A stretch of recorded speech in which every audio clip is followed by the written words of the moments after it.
kita ketemu dengan seorang tokoh senior, budayawan, seniman,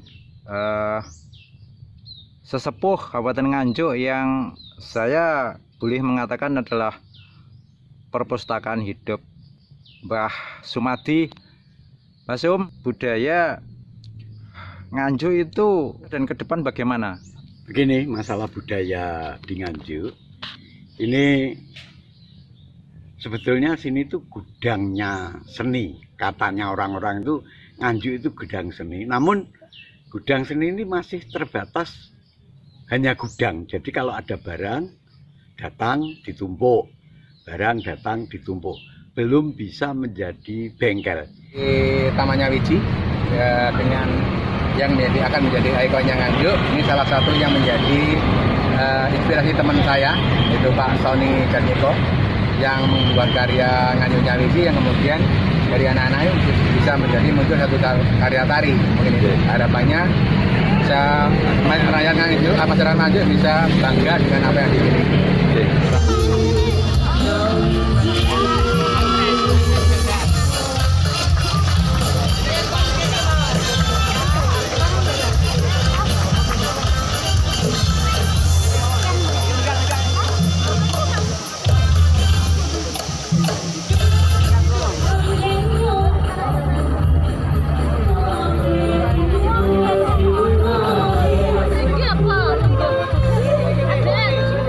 Kacang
Sarah Triana sebagai koreografer tari timplong. Sebenarnya masih banyak seniman-seniman senior dari Kabupaten Nganjuk yang turut membantu mensukseskan karya tari ini.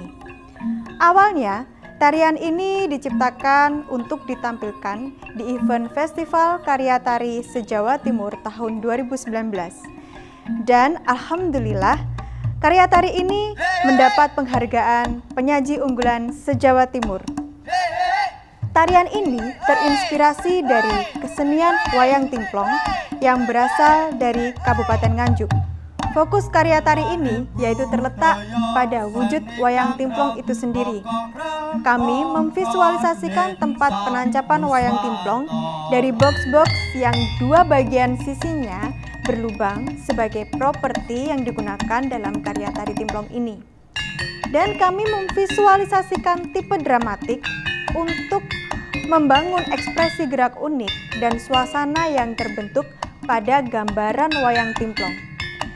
Garapan karya ini berbentuk tari kreasi dengan masih menggunakan pola-pola tari tradisi yang dikembangkan sesuai kebutuhan karya tari. Nah, itu tadi sedikit gambaran ide garap tari timplong. Kita sebagai koreografer sepatutnya selalu melestarikan tradisi daerah. Salah satunya wayang timplong ini, yang mana diwujudkan dalam tari garapan baru dan berakar dari kesenian tradisi daerah, agar tidak hilang dan tergerus zaman.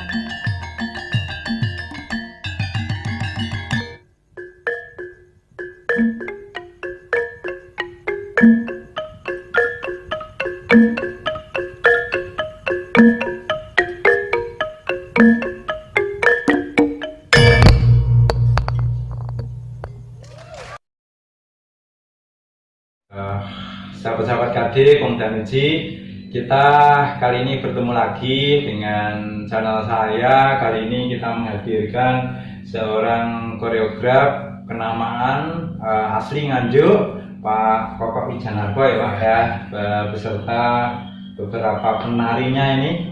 Monggo memperkenalkan diri Mbak. Saya Fani Natalia Haryono. Saya Firda Aulia Salsabila. Ya, dan saya Komdamiji.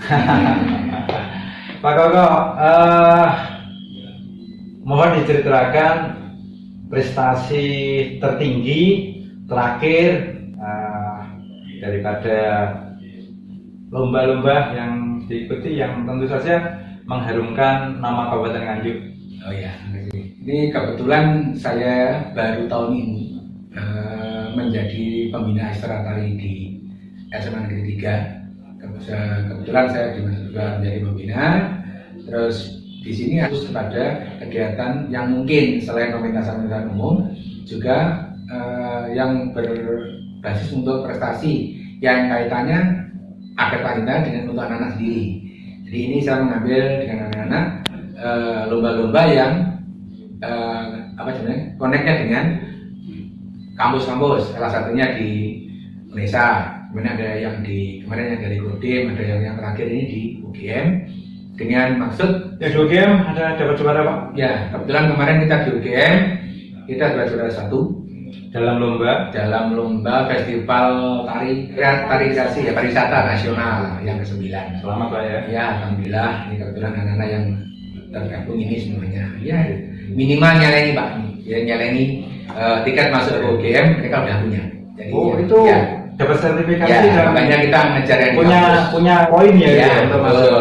Brawijaya yang di dunia revenue adalah bisa untuk masuk. Kok iya, SMA 3 identik dengan yang luar biasa di bidang tari. Gimana itu Mbak Fani? Ya, SMA 3 tarinya di saat saya masuk saya juga lumayan bisa. Jadi justru tertariknya di SMA 3 karena juga sudah dengar kalau di sana penggarapan pengelolaan tentang dunia seni luar biasa itu ya? Iya. Oke, sip.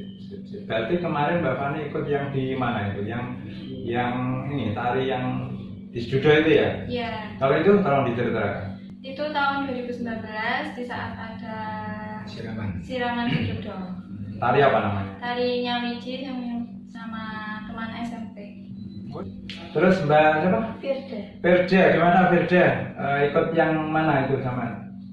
Saya baru ikut yang di UGM itu. Oh, yang di UGM ya. Sama yang di UNESA. Berarti bisa meneruskan di UGM ya? Ya, amin. Satu luar biasa itu kampusnya Pak Jokowi itu. Yang pasti untuk seni Nganjuk, saya masih yakin dari tahun ke tahun akan melahirkan potensi yang luar biasa, termasuk penggarapnya, termasuk anaknya juga. Dan Kehidupan budaya di Nganjuk sebagai daerah Mataraman paling timur, dari sisi budaya Nganjuk itu bagaimana dan ke depan bagaimana, Mbah Zum? Begini, masalah budaya di Nganjuk ini sebetulnya sini itu gudangnya seni. Nganjuk itu gudang seni, namun gudang seni ini masih terbatas hanya gudang. Jadi kalau ada barang datang ditumpuk, barang datang ditumpuk, belum bisa menjadi bengkel. Hingga sekarang ini kok kelihatannya begitu. Jadi belum bisa menjadi bengkel. Semisal itu menjadi bengkel yang baik, sekarang ya ada bengkel tapi kecil-kecilan, karena memang terbatas. Ini alasan klasik pada biaya, pembiayaan. Untuk itu memang perlu sekali. Jadi Nganjuk ini ada tempat yang bisa digunakan oleh anak-anak muda, sedangkan anak-anak muda sendiri ini harus mau berkreativitas untuk menjadi bengkel yang besar, sehingga Nganjuk ini bisa berkembang dengan bagus sekali. Jadi ibarat bengkel sepeda motor akan membuat sepeda motor itu bisa melaju kencang dengan bensin yang irit, tetapi kalau gudang maka itu hanya umburannya barang bekas gitu ya, Bang. Iya, ya mudah-mudahan stakeholder yang ada di Nganjuk, pemerintah, masyarakat, pengusaha, budayawan yang ada, kemudian termasuk pekerja-pekerja seni tergugah dan terinspirasi dari apa yang panjenengan ungkapkan itu, Mbah Zum. Saya juga ingin tahu bahwa sebetulnya Nganjuk di kancah nasional dan internasional punya seniman ya, Mbah ya? Ya punya, seperti misalkan almarhum Bapak Panut Sosrodarmoko. Ini beliau memang bukan dalang apa ya, yang saya boleh nggak mengatakan Pak Panut itu tidak sekelas dengan Mantep, tidak sekelas dengan Anom, di bawahnya? Bagi saya itu di atasnya, oleh karena beliau bereputasi tinggi. Secara kenyataan pada waktu saya menjadi teman beliau, waktu mengajar di SPG, ini beliau sudah pernah melanglang buana dengan memperkenalkan wayang kulit. Pada waktu itu ditandai pertama kali beliau dalang ini dalam rangka utusan negara Indonesia ke tingkat internasional dalam rangka lomba boneka sedunia. Jadi boleh dikatakan sebagai duta seninya Indonesia ke mancanegara gitu, Mbak? Iya, betul.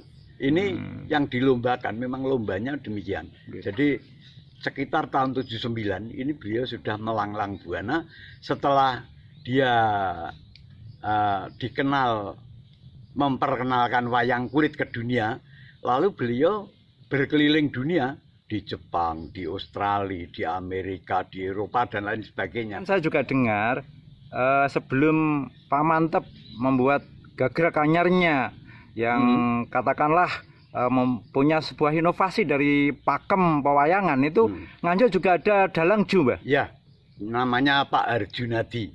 Ini justru beliau kalau tidak salah ini ibunya ini adalah orang Cina, Chinese. Justru beliau adalah dalang sabet terkenal dulu. Pada waktu Pak Mantep belum masuk Nganjuk, belum terkenal. Ini beliau sudah terkenal dengan apa ya, kreativitasnya, misalkan aja. Gamelannya. Iya, memakai drum baru apa itu Pak. Banyak pembaruan ya. Iya, banyak pembaruan. Ya begini ya Mbah Zum, berarti kalau Kong Danusi menyebut bahwa Nganjuk itu potensial banget untuk dikembangkan, tinggal nanti ke depan masyarakat Nganjuk bagaimana mensikapi dan membuat agar Nganjuk itu menjadi sebuah bengkel, tidak sekedar gudang. Setuju ya Mbah ya? Setuju sekali. Kalau bisa menjadi bengkel besar. Terima kasih Mbah Zum, moga-moga Nganjuk ke depan nyawiji untuk membuat dunia seni dan budaya Nganjuk menjadi lebih tenar dan viral. Terima kasih. Jangan lupa like, comment, share, dan subscribe channel Kang Danuji Nganjuk.